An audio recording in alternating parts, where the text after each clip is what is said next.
Hello friends, आप सभी का स्वागत है स्टडी कवर क्लासेस में। तो आज की इस वीडियो में हम लोग जेसीईआरटी क्लास 7 साइंस चैप्टर आपका विद्युत धारा का रासायनिक प्रभाव, ठीक, तो इसका हम लोग पार्ट 2 यहाँ पे कंप्लीट करने वाले हैं। तो बने रहिए एंड तक। और पार्ट 1 को अगर यदि आप लोगों ने नहीं देखा है तो उसका डिस्क्रिप्शन में लिंक है सारा प्लेलिस्ट का, ठीक, तो सारा एक एक करके आप लोग वॉच कीजिएगा, उसको समझिएगा अच्छे से। उसके बाद हम लोग जब ऐसा पूरा एक्सप्लेनेशन के साथ पूरा कंप्लीट हो जाएगा तो इसका अभ्यास का प्रश्न उत्तर भी हम लोग करेंगे, ठीक।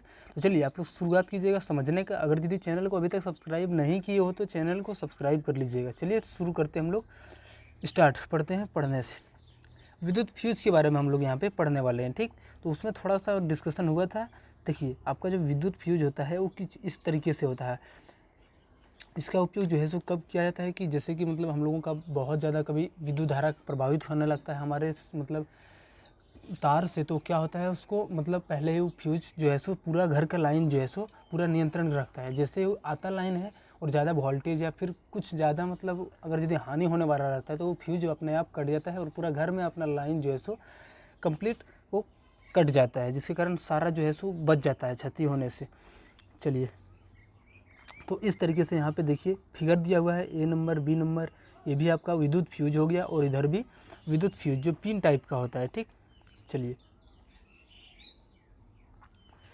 इसके अलावे विभिन्न प्रकार के विद्युत साधित्रों में फ्यूज का उपयोग किया जाता है, यानी अलग अलग जगह पर अलग अलग तरीके से जो है सो विद्युत का फ्यूज का उपयोग किया जाता है। क्या आपने विभिन्न प्रकार के फ्यूज़ों को देखा है? अपने आसपास के बिजली मिस्त्री की दुकान में जाकर विभिन्न प्रकार के फ्यूज़ों का पता लगाइए। चलिए उतना टाइम बच्चों के पास कहाँ है, ठीक। आजकल फ्यूज के स्थान पर परिपथ परिच्छेदिकों विच्छेदिकों को प्रचलन बढ़ रहा है। नेक्स्ट है विद्युत बल्बों का उपयोग घरों में अत्यधिक किया जाता है। ये बल्ब गर्म जलने पर गर्म होने पर ऊष्मा उत्पन्न करता है और विद्युत ऊर्जा का खर्च अधिक होता है। इनकी जगह फ्लोरेसेंट ट्यूब लाइट का उपयोग विद्युत की क्षति में कमी लाई जा सकती है। इनके अलावा संगीत प्रतिदीप्त लैंप जिसको डायोड बोलते हैं, ठीक, कॉम्पैक्ट फ्लोरेसेंट लैंप CFL का हम लोग यूज़ करते हैं, तथा प्रकाश उत्सर्जन उपकरण का उपयोग कर विद्युत क्षति को कम किया जा सकता है। इन्हें सामान्य बल्ब होल्डरों में लगाया जा सकता है। यानी होता क्या है कि इसमें वोल्टेज बहुत कम मतलब खींचता है, जिसके कारण उस तरह का क्षति जो है सो होने की संभावना बहुत कम रहता है और ये बहुत कम वोल्टेज में भी ये जल जाता है। इन बल्बों को खरीदने से पहले आप देख लीजिए कि इसमें भारतीय मानक ब्यूरो का ISI चिन्ह लगा है। ISI चिन्ह यह सुनिश्चित करता है कि इन साधित्रों के निर्माण में सुरक्षा संबंधी सभी मानकों का ध्यान रखा गया है तथा इसके उपयोग में न्यूनतम ऊर्जा खर्च होती है। तो इस तरीके से ये CFL होता है, ठीक। इसका मतलब क्या होता है कि बहुत कम लाइट मतलब बहुत कम एनर्जी में जो है सो अच्छा से जल जाता है। चलिए नेक्स्ट है लघु पतन। क्या है, ठीक, शॉर्ट सर्किट जिसको हम लोग बोलते हैं, यानी पूरा तार उर्ज कभी जब जल जाता है तो उसी को शॉर्ट सर्किट बोला जाता है। विद्युत परिपथ को पूरा करने में लगे ऐसे चालक तारों के आपस में सट जाने से जिनके ऊपर लगे विद्युत रोधी पदार्थों के आवरण हट गए हों तो ऐसे होने से लघु पतन या शॉर्ट सर्किट हो सकता है। जैसे हम लोग आप लोग देखे होंगे घर में कभी कभी जो है सो तार जो है सो जल जाता है और उसमें काला टाइप का परत आ जाता है और यानी वो मतलब पूरी पूरी जल जाता है। वो जो हो जाता है वो कब होता है, जब दोनों चार तार जो है सो आपस में सट जाता है, ठीक। तो ये काम जो हम लोग कहते हैं वो हम लोग फिजिक्स के भाषा में लघु पतन कहते हैं। चलिए उसके बाद है कि एक ही सॉकेट से कई युक्तियों को संयोजित कर परिपथ में अत्यधिक विद्युत धारा का भार पड़ने से लघुपतन का कारण बन सकता है। देखिए बहुत सारा जब भार एक ही बोर्ड के ऊपर दे देते हैं तो क्या हो सकता है, अलग अलग तार जो है सो इकट्ठा होकर के वो सट सकता है, तो वहाँ पे भी एक लघुपतन का प्रक्रिया हो सकता है, जिसे हम लोग शॉर्ट सर्किट भी बोलते हैं, ठीक। चलिए नेक्स्ट है हमारा, ऐसी घटनाएं आए दिन घटती रहती है जिससे आग लग जाती है। आए दिन आप इस तरह की घटनाओं के विषय में समाचार पत्रों में पढ़ते रहेंगे। इस तरह की घटनाओं से हमें फ्यूज बचाता है, यानी इस तरीके से कि घटना जो है सो होने से हमें कौन बचा सकता है, तो फ्यूज। क्यों? क्योंकि वो फ्यूज जो है सो जैसे ही ज़्यादा वोल्टेज या फिर कुछ भी मतलब होता है तो एकदम से वो कट जाता है, और कट जाता है तो पूरा घर का परिपथ में जो है सो विद्युत धारा प्रवाहित होना बंद हो जाता है, सारा चीज़ जो है सो ऑफ अपने आप हो जाता है, ठीक, वहाँ से लाइन ही नहीं जाता है।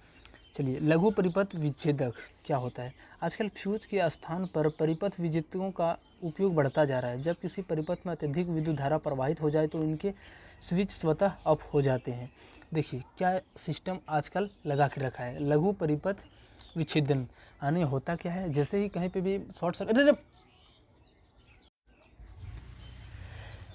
यानी होता क्या है कि जैसे ही कुछ भी घर में अपना घटना हो गया है, ठीक, तो अपने आप वो क्या होता है, एमसीबी जो है सो अपने आप ऊपर हो जाता है। क्या सिस्टम, अच्छा सिस्टम है, ठीक। और ये फ्यूज का ही काम करता है। ऑन करने पर परिपथ पुनः पूरा हो जाता है और फिर से जब हम लोग उसको ऑन कर देते हैं तो फिर से वो अपना जो है सो स्टार्ट हो जाता है फिर से चलने का। इसे खरीदते समय ISI मार्क अवश्य देख लेना चाहिए, यानी उसका देखना चाहिए ISI जो बना हुआ है प्रोडक्ट कहाँ का है और किस चीज़ के लिए है, ठीक। अलग अलग कार्य के लिए अलग अलग फ्यूज बने होते हैं, तब परिपथ में हमेशा उचित फ्यूज का ही उपयोग करना चाहिए, ठीक। तो इस तरीके से आप लोग देखे होंगे अभी हाल फिलहाल में जो है सो नया नया मतलब जो भी है जहाँ पे भी MCB है तो ये लगा हुआ रहता है। यानी होता क्या है कि जैसे ही शॉर्ट सर्किट आपका घर में होता है तो अपने आप ये MCB जो है सो स्विच नीचे चला जाता है, जिससे सारा सर्किट जो है सो कुछ होने से बच जाता है। हमने विद्युत धारा के तापीय प्रभाव का परीक्षण किया। ताप के प्रभाव का लाभ हमारे दैनिक जीवन में कैसे मिलता है इसके बारे में हम लोगों ने जाना, ठीक। चलिए उसके बाद विद्युत धारा का चुंबकीय प्रभाव हम लोगों ने एक पढ़ा था। विद्युत धारा का तापीय प्रभाव यानी बहुत तेज से फ्लो होता है करंट या बहुत देर तक करंट फ्लो होता है तो अपने आप तार जो है सो गर्म होने लगता है, और तार जो गर्म होता है उसी को हम लोग बोलते हैं विद्युत धारा का रासायनिक प्रभाव। या फिर आप लोग बल्ब को देखेंगे, लाल वाला जो बल्ब रहता है वो जलते जलते पूरा मतलब क्या हो जाता है, जलते जलते जो है सो बहुत लाल टाइप का और बहुत धिप जाता है। इसको हम लोग बोलते हैं विद्युत धारा का रासायनिक प्रभाव, तापीय प्रभाव, ठीक।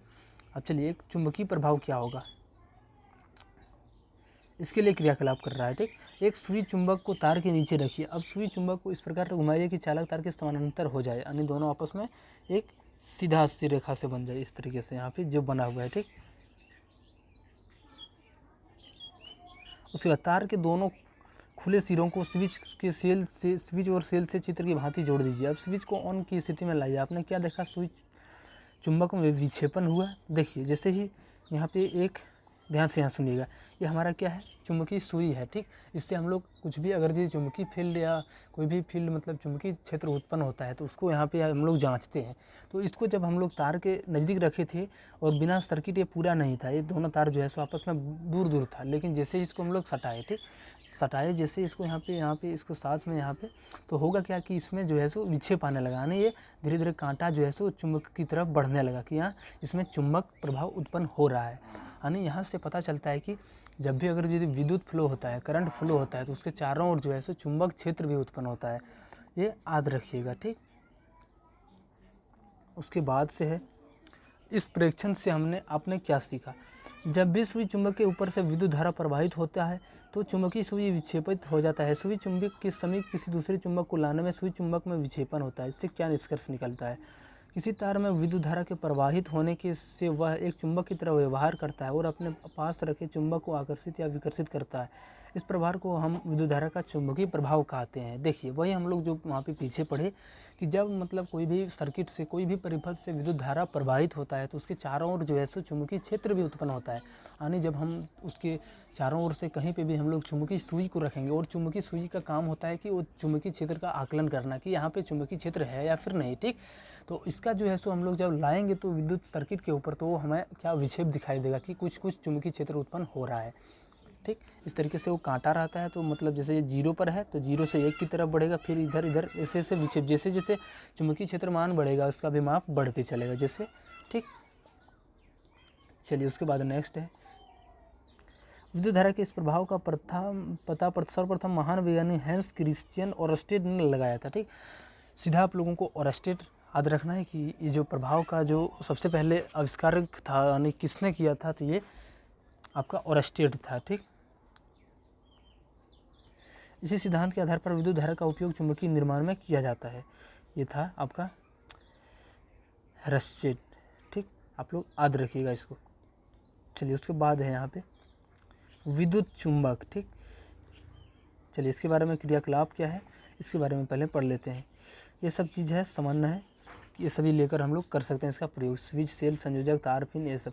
विद्युत रोधी तार को चित्र की भांति लोहे की कील पर कसकर लपेटिए। तो इस तरीके से जो है सो विद्युत रोधी तार को हम लोगों को जो है सो यहाँ तार जो होता है उसको इसके ऊपर लपेट देना है, तो एक कांटे के ऊपर, ठीक। तार के स्वतंत्र सिरों को स्विच और सेल के चित्र के अनुसार संयोजित कीजिए। स्विच को ऑन की स्थिति में लाइए, यानी ये इस तरीके से जोड़ देने के बाद अब हम लोग क्या करेंगे, इसमें जो है सो यहाँ पे ये जो पिन है इसको सटा देंगे, करंट से यानी फ्लो होना स्टार्ट हो जाएगा। तो होता क्या है कि कुछ पिन कील के नीचे चिपक जाते हैं। अब स्विच को ऑफ की स्थिति में लगेगी। अब क्या पिन चिपक रहा है तो यानी जो इसमें लपेटा हुआ है ना, ठीक ना, ये कभी कहीं पे सट जाता है। जैसे मतलब करंट फ्लो होता है तो यहाँ पे बिंदु चुंबकीय क्षेत्र उत्पन्न होता है और चुंबक क्या करता है, उसको अपने आप और आकर्षित करता है। तो इसलिए कभी ये जो है सो ये आकर्षित हो जाता है। और जैसे ही हम लोग यहाँ पे जैसे ही मतलब करंट को यानी स्विच को ऑफ कर देते हैं, यानी बंद कर देते हैं, यानी ऑफ कर देते हैं, ठीक, तो होता क्या है कि फिर वो अपने धीरे धीरे पोजीशन पहले जो था वहाँ पे आ जाता है, यानी चेंज हो जाता है पोजीशन। चलिए उसके बाद उपरोक्त क्रियाकलाप में विद्युत धारा प्रवाह करने पर कुंडली चुंबक की भांति व्यवहार करने लगती है। जब विद्युत धारा का प्रभाव समाप्त हो जाता है तो कुंडली का चुंबकत्व समाप्त हो जाता है। इस प्रकार की कुंडली को विद्युत चुंबक कहते हैं। देखिए यहाँ से जो हम लोग उत्पन्न किए चुंबक, तो उसको हम लोग बोलेंगे विद्युत चुंबक, ठीक। उसके बाद से विद्युत चुंबक को अति शक्तिशाली बनाया जा सकता है। ये अत्यंत भारी बोझ उठा सकता है और इसका उपयोग बड़े बड़े क्रेनों के एक सिरे पर प्रायः एक शक्तिशाली विद्युत चुंबक के रूप में भी होता है। बड़ा बड़ा जो मकान उकान बनता है तो वहाँ पे भी इसका यूज किया जाता है चुंबकीय क्षेत्र का, ठीक। नेक्स्ट है कि विद्युत चुंबकों का उपयोग कबाड़ से चुंबकीय पदार्थों को पृथक करने के लिए भी किया जाता है। उसके बाद डॉक्टर दुर्घटनावश आँख में गिरे चुंबकीय पदार्थ के छोटे टुकड़े को बाहर निकालने के लिए नन्हे विद्युत चुंबकीय प्रयोग करते हैं। बहुत से खिलौने के भीतर भी विद्युत चुंबक का उपयोग किया जाता है। जहाँ कभी भी मतलब एक लोहा का सामान, कोई धातु होता है, लोहा हो गया, ठीक, कबाड़ी खाना में क्या होता है, मतलब वो सब चीज़ें अपना जो है सो चुंबक के द्वारा अलग अलग टाइप से वे करते हैं। चलिए नेक्स्ट हमारा है विद्युत घंटी क्या होता है, ठीक। तो ये इस तरीके से ये विद्युत घंटी होता है। इसका फिगर यहाँ पे आप लोग देख लीजिएगा। इसमें आर्मेचर लगा होता है, जो रिंग इसमें इधर भी घूमता है और दोनों तरफ इस साइड घूमता है। जैसे इसमें करंट फ्लो होता है वैसे ही घूमने लगता है, ठीक। चलिए इसके बारे में थोड़ा पढ़ते हैं कि ये आर्मेचर क्या होता है और विद्युत चुंबक क्या होता है। आर्मेचर जो होता है नरम लोहे का बना होता है, बहुत ही कमज़ोर लोहा का बना होता है, जो एक इस्पात की कमानी से जुड़ा होता है। इसके दूसरे भाग में हथौड़ा लगा रहता है। यह एक विद्युत चुंबक के ध्रुवों के समानांतर व्यवस्थित रहता है। कमानी का ऊपरी भाग एक पेंच के संपर्क में रहता है। यह पेंच एक स्विच से जुड़ा होता है। परिपथ में बैटरी और विद्युत चुंबक क्षेत्र के अनुरूप संयोजित रहता है, ठीक। सबसे पहले देखिए इसमें जो लगा हुआ रहता है, एक हथौड़ा भी लगा हुआ रहता है। उसके साथ साथ में ये जो ध्रुवों के समांतर होता है, यानी प्लस माइनस जो हमारा होता है दोनों के बीच में होता है, ठीक, यानी इससे इन्हीं दोनों के बीच में ऐसे साथ में होता है। नेक्स्ट है यह पेंच एक स्विच से जुड़ा होता है और ये जो पेंच होता है ये स्विच से टोटल जुड़ा होता है, जिससे जैसे हम इस स्विच को ऑन करेंगे तो ये हमारा बजने का स्टार्ट हो जाएगा। चलिए उसके बाद है स्विच को ऑन करने के बाद विद्युत परिपथ पूरा हो जाता है। विद्युत धारा पेंच तथा कमानी से होकर विद्युत चुंबक की कुंडली में जाती है। इसमें कुंडली के अंदर का लोहा का टुकड़ा चुंबकीय हो जाता है और यह आर्मेचर को अपने ओर आकर्षित करता है। ऐसा होने से आर्मेचर से जुड़ा हथौड़ी घंटी पर चोट लगाता है, ठीक। तो ये भी कैसा काम करता है, तो सबसे पहले यहाँ पे चुंबकीय क्षेत्र उत्पन्न करता है, जिससे विद्युत को हम लोग प्रभावित करते हैं, तो यहाँ पे चुंबकीय क्षेत्र बनता है। और जैसे हम लोग वहाँ पे देखे थे कि तार जो था वो अपने आप में इस तरीके से जो लपेटा हुआ था, वो अपने आप जब करंट फ्लो होता था वो धीरे धीरे चिपकते रहता था, इससे जाके और चिपक जाता था। क्यों? क्योंकि यहाँ पे चुंबकीय क्षेत्र उत्पन्न हो रहा था, ठीक। तो इसी तरह यहाँ पे भी होता है कि जैसे ही हम लोग करंट फ्लो करते हैं तो यहाँ पे जो तार था कमानी का जो था, ये दोनों धीरे धीरे अपने आप में सटने लगता है, जिसके कारण वो जो आर्मेचर है वो भी आपस में गति करने लगता है और घंटी बजने लगता है, ठीक। तो इस स्थिति में पेंच तथा कमानी के बीच का संपर्क भंग हो जाता है, जिससे विद्युत चुंबकीय कुंडली की धारा से प्रवाह रुक जाता है। इससे विद्युत चुंबक अपना चुंबकत्व खो देता है और आर्मेचर पर उसका आकर्षण समाप्त हो जाता है। और जैसे ही हम लोग इसका स्विच ऑन कर देते हैं, यानी बंद कर देते हैं, यानी उसको जो है सो हम लोग ऑफ कर देते हैं, तो वहाँ पे क्या होता है कि ये जो आर्मेचर है वो घूमना बंद कर देता है, जिसके कारण वहाँ पे कोई भी फील्ड उत्पन्न नहीं होता है और वो धीरे धीरे अपने आप में बंद हो जाती है। नेक्स्ट है कि इससे आर्मेचर अपने पहले की स्थिति में लौट आता है और पेंच तथा कमानी का संपर्क पुनः हो जाता है। इस प्रकार धारा को प्रवाहित होने और बंद होने की प्रक्रिया बार बार होती रहती है। इस क्रम में हथौड़ा घंटी पर चोट करता रहता है, इससे टन टन की ध्वनि उत्पन्न होता है। उसके बाद इससे टन टन की ध्वनि, यह ध्वनि तब तक निकलती रहती है जब तक कि स्विच की ऑन की स्थिति में रहता है। यानी ये जो है सो एक यहाँ पे स्विच आप लोग को दिख रहा होगा, इससे जो है सो ये कनेक्टेड रहता है। जब हम लोग स्विच को दबाते हैं तो ये घंटी मतलब बजता है, ठीक। और जैसे ही हम लोग फिर उसे ऑन कर देंगे यानी बंद कर देंगे तो ये बंद हो जाएगा, ठीक। चलिए मिलते हैं हम लोग नेक्स्ट वीडियो में एक नया चैप्टर के साथ। आपका लास्ट चैप्टर बचा हुआ है, उसी के साथ चैप्टर 17 हमारा पूरा साइंस का समाप्त हो जाएगा।